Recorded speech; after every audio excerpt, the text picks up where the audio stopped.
स्वागत है आपका मेरे चैनल पर।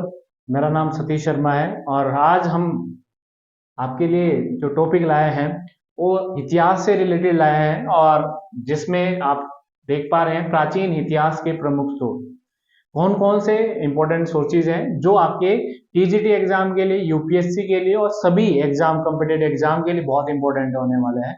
इंडिया में आप कोई भी सेंटर का एग्जाम दे रहे हो, एसएससी का दे रहे हो, उसके लिए एंशियंट हिस्ट्री सबसे ज्यादा इंपॉर्टेंट है। जो आप आज भी, आजकल भी आप पढ़ रहे हो कि एंशियंट से ज्यादा क्वेश्चन आ रहे हैं, उसी चीज के बारे में हम डिस्कस करने वाले हैं। ठीक है, तो आज के बाद आपको एंशियंट में कोई दिक्कत नहीं आएगी। इसी से आप सब अच्छी तरह से समझ पाएंगे अगर आप ध्यान से इस चीज को पढ़ रहे हैं।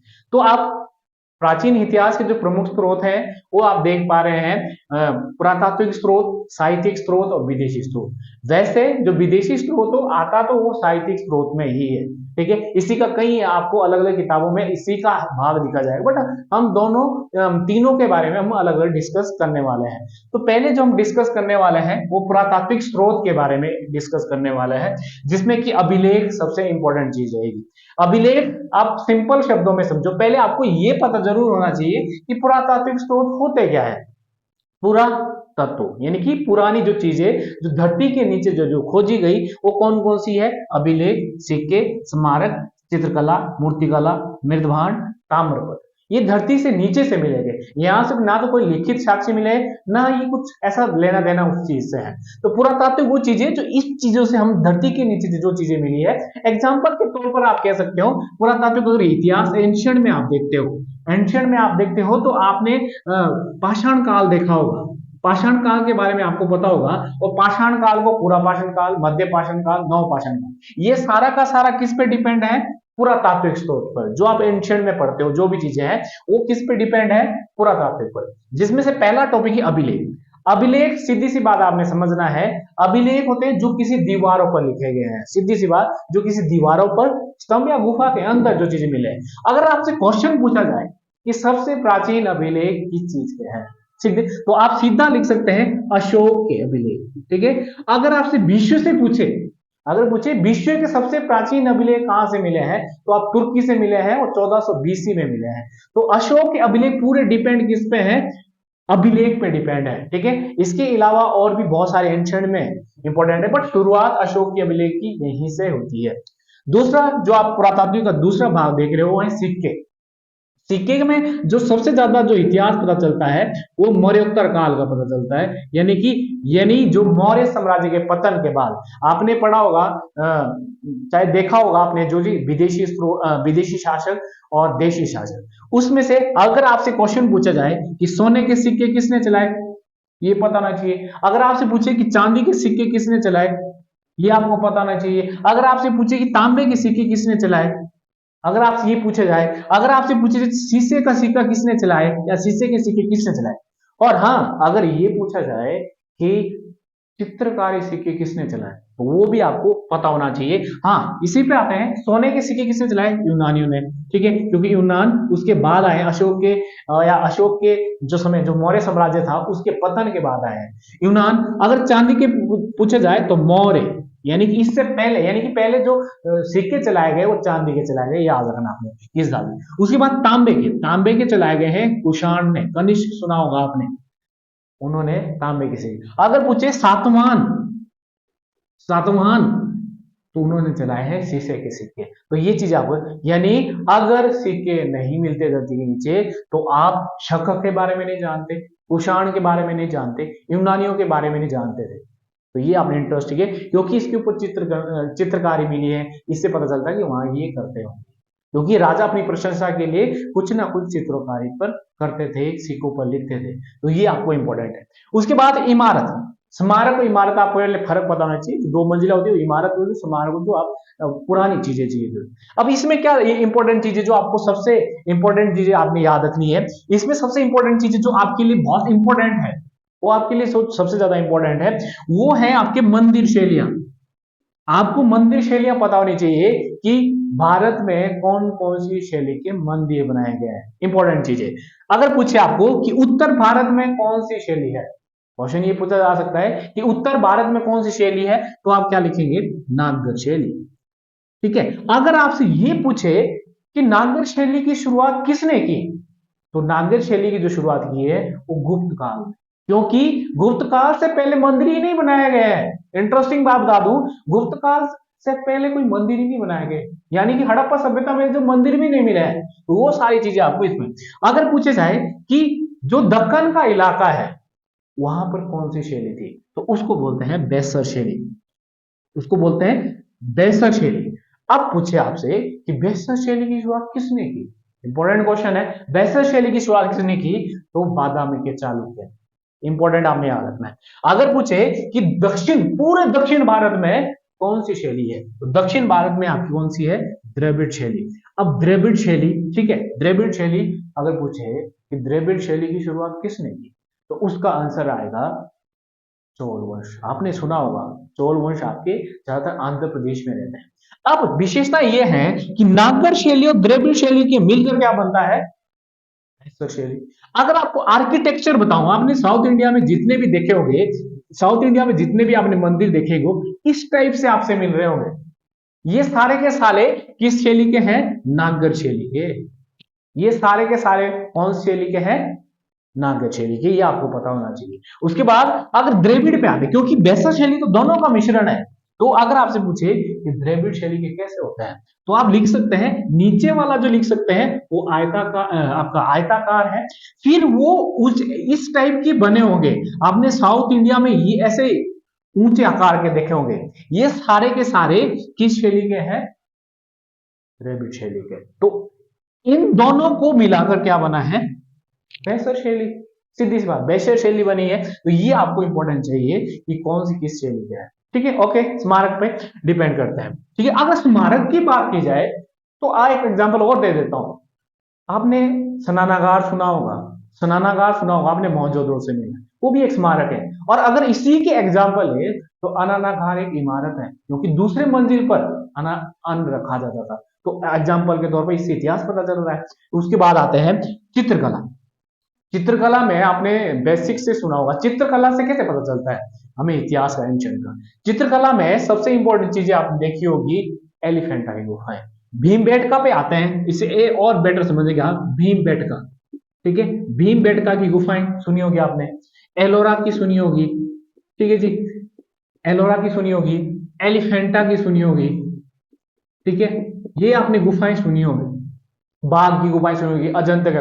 बट क्वेश्चन ये आता है कि भीमबेटका कहाँ है, सीधा सा नॉर्मल, आपको पता नहीं। फिर पूछे एलोरा की कहाँ है, ठीक है। अगर पूछे एलिफेंटा की, तो सीधी सी मैं बता दूं, भीमबेटका मध्य प्रदेश में, एलोरा और एलिफेंटा आपका औरंगाबाद महाराष्ट्र में, ठीक है। तो आपको ये पता होना चाहिए। बट अगर आप यूपीएससी की तैयारी कर रहे हो तो उसमें ये पता कि इसमें किस चीज के बारे में वर्णन है, ऐसा क्या लिखा हुआ गुफा के अंदर, तो आपको पता होना चाहिए बौद्ध धर्म से रिलेटेड कौन सी है और आपके आदि मानव से रिलेटेड कौन सी गुफा है, तो वो ओबियसली बात आपको पता होना चाहिए। मैं थोड़ा आपको मॉडरेट से लेकर हाई लेवल तक का बता रहा हूँ, डिस्कस कर रहा हूँ, बट सिर्फ मैं आपको अभी इसके आगे जो आपको वीडियो आएगी वो लगातार इस चीज के बारे में आएगी कि कौन कौन से टॉपिक आगे सोर्सेस होने के बाद भी क्या क्या पता चलता है।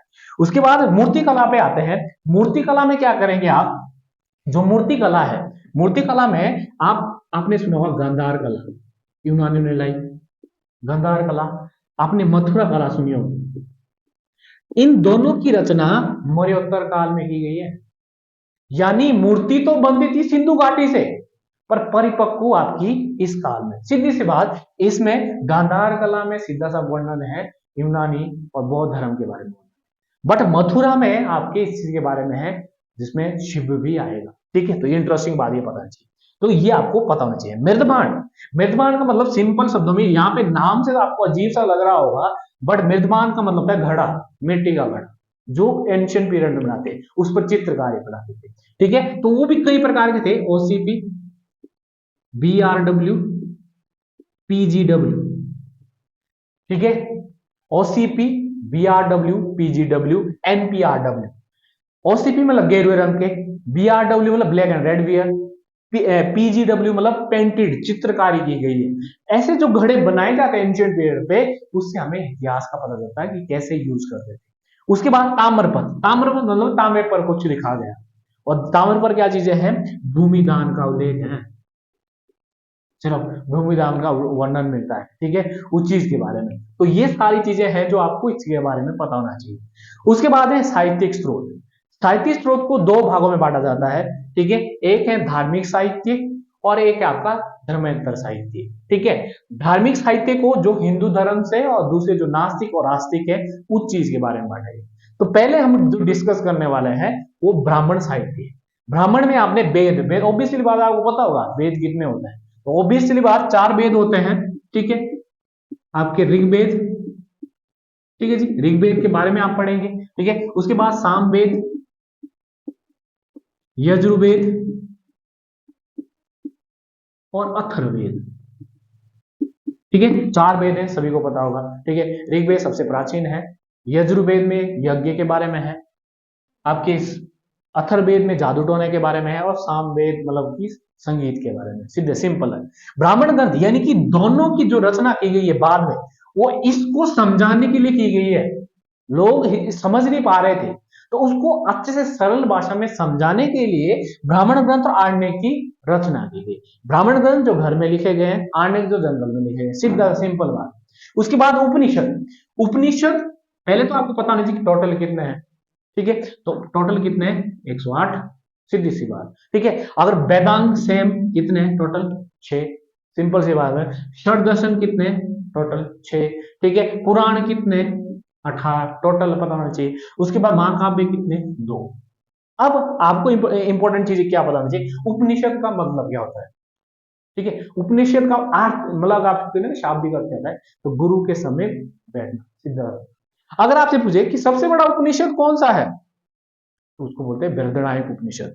अगर आपसे पूछे कि सबसे प्राचीन उपनिषद कौन सा है, छांदोग्य उपनिषद। और अगर आपसे पूछे कि सबसे छोटा उपनिषद कौन सा है, तो वह है मांडुक्य उपनिषद। और 6 वेदांग के बारे में पता होना चाहिए कौन कौन से हैं, मैं नॉर्मल बता रहा हूँ, आपको अच्छा पता होना चाहिए कि वेदांग, निरुक्त, व्याकरण, ये सारी चीजें, ज्योतिष, छंद, ये सारी चीजें आपको पता होनी चाहिए कि कौन कौन से हैं, कल्प, जो भी चीजें। षड दर्शन, सांख्य दर्शन आपने सुना होगा सबसे प्राचीन है। न्याय दर्शन, पूर्व मीमांसा, उत्तर मीमांसा, योग दर्शन, ठीक है, न्याय दर्शन, ये 6 हो गया। पुराण आपने पता होगा, पुराण टोटल 18 है। और आपने वायु पुराण सुना होगा, विष्णु पुराण, और ये तो आपने जरूर सुना होगा मत्स्य पुराण, सबसे प्राचीन पुराण माना जाता है। महाकाव्य, रामायण और महाभारत, आपको श्लोक पता होना चाहिए कि रामायण में 24,000 है और महाभारत में 1,00,000 श्लोक। किसने रचना की वो आपको पता होगा, ठीक है। उसके बाद ये समझ लो कि ब्राह्मण साहित्य, हम जो आस्तिक, जो हिंदू धर्म के लोग, ये जो इनसे परेशान होकर उन्होंने एक नए धर्म की बनाई, जिसको बौद्ध धर्म और जैन धर्म, जो कर्म पर विश्वास रखते हैं, ठीक है, जो भगवान पर विश्वास रखते हैं पर कर्म पर रखते हैं। आपने बौद्ध धर्म के बारे में सुना होगा, बौद्ध धर्म के बारे में जितना सुना होगा, महात्मा बुद्ध आपने जरूर सुना होगा, महात्मा बुद्ध के बारे में, ठीक है। महात्मा बुद्ध के बारे में हमने अच्छी तरह से सुना होगा कि महात्मा बुद्ध क्या चीजें करता था, ठीक है, और कर्म पर विश्वास रखता था। ये सारी चीजें आपको इस चीज के बारे में पता होनी चाहिए कि क्या कौन कौन सी चीजें महात्मा बुद्ध ने, उसकी माता का नाम क्या था, पिता का क्या नाम था, ये सारी चीजें। तो महात्मा बुद्ध के बारे में आपको अच्छी तरह से पता होना चाहिए कि महात्मा बुद्ध की जीवन के बारे में पहले क्वेश्चन पता होना चाहिए कौन कौन से हैं, ठीक है, वो चीजें पता होनी चाहिए, ठीक है। जैन धर्म का टोटल 24 तीर्थंकर थे, बट संस्थापक तो ऋषभ देव था, बट वास्तविक कौन था, महावीर स्वामी। आपको ये पता होना चाहिए, महावीर स्वामी, इसके जीवन के बारे में भी आपको पता होना चाहिए, जो आपको आगे पता चले।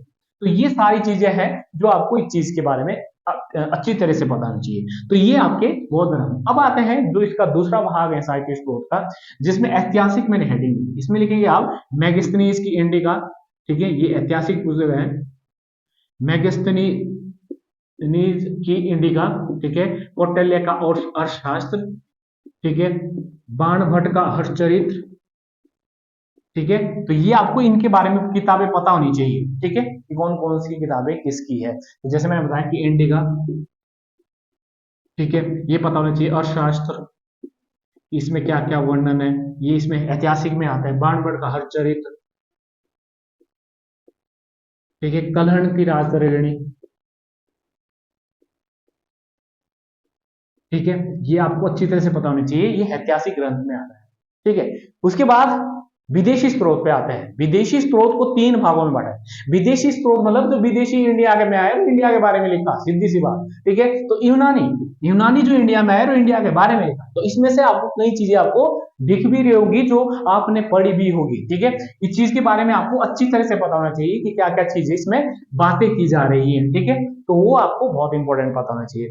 स्काइलैक्स, देखो ये यूनानी इतिहासकार का पहला, जिन्हें यूनानी का इतिहास लिखा है, ठीक है। दूसरा जो विश्व इतिहास का जनक माना जाता है, हेरोडोटस, जिसको आप बोलते भी हैं, हेरोडोटस को माना जाता है। तो ये 6ठी शताब्दी में आया है और भारत के और फारस के बीच में ये दुख बताता है कि हमारे सारे चीजें ले जा रहे हैं भारत के लोग। ये हिस्टोरी का इसने किताब लिखी है, ये आपको अच्छी तरह पता होगा। डाइमैक्स, और ये डाइमैक्स जो आया है, जो आपने बिंदुसार सुना होगा, उसके दरबार में अशोक का बाप, सीधी सी बात, उसके पिता जो थे उन्हीं के चीज के बारे में। डायनोसिस जो अकबर के दरबार में है, ठीक है। उसके बाद जो एरिस्टोबुल्स और नियाकर्स आप देख रहे हो, ये सिकंदर के सेनापति है। सिकंदर के बारे में इसने लिखा है कि कैसे वो रावी नदी से वापिस गया था, उस चीज के बारे में आपको पता होना चाहिए। और ये जो जितने भी हैं, ये जो मैंने आपको नीचे वाले बताए हैं, ये बताते हैं आपके सामाजिक और आर्थिक जीवन के बारे में। किसकी? मौर्य काल की। तो ये पूरा का पूरा क्या बता रहे हैं? मौर्य काल के बारे में, ठीक है। तो वो आपको इस चीज के बारे में। उसके बाद फायान, हिंसान और सिंह, ये आपने तीनों सुने होंगे। तो जो ये आपका फायान था, ये चंद्रगुप्त द्वितीय के समय आया था और इसने पुस्तक भी लिखी है खो की, ठीक है। चंद्रगुप्त द्वितीय जो महान शासक था, उसके बारे में। हिंसान जो हर्षवर्धन सुना होगा आपने, हर्षवर्धन के समय आया था, ठीक है। हर्षवर्धन के समय आया था और उसने किताब लिखी थी CU की, ठीक है। तो ये पूछा जाता है कि इनके दरबार में है, ठीक है। उसके बाद इस सिंह बाद में आता है, बट इसके बारे में इतना नहीं, बट नाम पता होना चाहिए इसके बाद है। उसके बाद सुलेमान, अल मसूदी और अल बेरूनी, इनके बारे में इसलिए इंपॉर्टेंट है, याद रखना कि जो अरबी हैं, ये जितने भी अरबी हैं, ये आपको राजपूत काल बताते हैं। याद रखना, ये जितना भी है, ये राजपूत काल आपको बताता है कि क्या क्या चीजें हैं। यानी कि सुलेमान और अल मसूदी ये गुर्जर प्रतिहार, राजपूत और पाल वंश के समय आए हैं, ठीक है। पाल वंश के लिए समय आए हैं, तो ये आपको इसके बारे में पता होना चाहिए। उसके बाद अल बेरूनी, आपने ये बहुत सुना होगा, अल बेरूनी, महमूद गजनबी आपने सुना होगा। महमूद गजनबी के समय आया था और इसे 1015 में आया था, उसने पूरा इसके बारे में लिखा है। ये बहुत इंपॉर्टेंट चीज है और इन्होंने किताब भी लिखी है, ठीक है। इन्होंने किताब भी लिखी है, और जो आपने किताब उल हिंद, ठीक है। तो ये आपके लिए बहुत इंपॉर्टेंट होने वाले हैं। अगर आपको ये सब ऐसे ही भी याद रह जाते हैं, तो ऑब्वियसली बात आपको ये अच्छी तरह से आएंगे, ठीक है। तो ये इसके बाद एक नया टॉपिक आएगा जो आपके लिए बहुत इंपॉर्टेंट होने वाला है, ठीक है। तो ये अगर आप इसको अच्छी तरह समझ पाएंगे, तो आप दूसरा जो टॉपिक सुनेंगे वो आपके लिए बहुत इंपॉर्टेंट होने वाला है, किसी भी एग्जाम के लिए, जो एंशिएंट से ज्यादा क्वेश्चन आ रहे हैं आज के टाइम में, ठीक है। तब तक के लिए धन्यवाद, फिर मिलते हैं एक नए वीडियो के साथ।